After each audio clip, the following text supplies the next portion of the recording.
All right, now that you guys have tried some problems on your own, I wanted to go through those with you.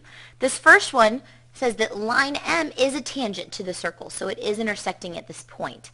We're supposed to find the measure of arc, RST.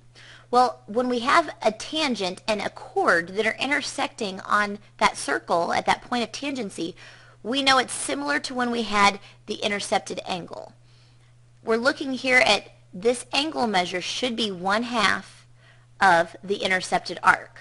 So to go backwards, we could say that 102 is 1/2 of whatever that measure of the arc is, or we could have said that whatever this angle is, we need to double it to get to that arc. Either way is perfectly fine. Same idea as what we're doing here. If we multiply the whole equation, both sides by a 2, we'd be left with 204 is equal to that x. So we could say that the measure of arc RST is equal to 204 degrees. Oh, not 240.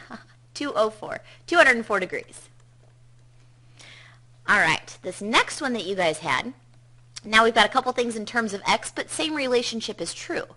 So we could say that this 3x, the measure of that angle, is 1/2 of our 4x plus 50, or you could have written it as 2 times our 3x would equal our 4x plus 50. Either way you want to look at that. I'm going to go ahead and distribute my half because I can take half of these pretty easily.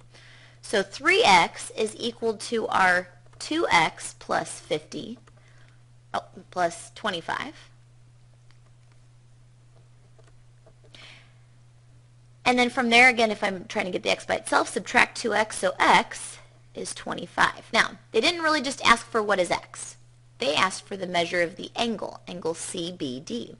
But we know that if x is 25, then the measure of angle CBD is equal to 3 times 25, which is 75 degrees. Okay, next one. Notice here we've got a point that's inside the circle. So when you've got a point that's inside of the circle, the measure of this angle, that x, is half of the sum of the two arcs. So we're looking at half of the sum of its arc and its vertical angle's arc. So half of our 120 plus 40. Well, when you take 120 plus 40, that should give us 160. So x is half of 160. And we know that half of 160 should be 80. So the measure of this angle, x, is 80 degrees. Okay, for this next one, now we've got a point that's outside the circle. Now, inside the circle, we're going to do half of the sum of the two arcs. But when you're outside the circle, we're doing half of the difference between those two arcs. So we know that this arc right here is 80, and they really haven't given us the other arc. But if you know that these are both tangents, so really there's no part of the circle that we're missing. It's either on this arc or the point on the circle would be somewhere on this arc. We know that together there's 360 degrees to make that whole circle.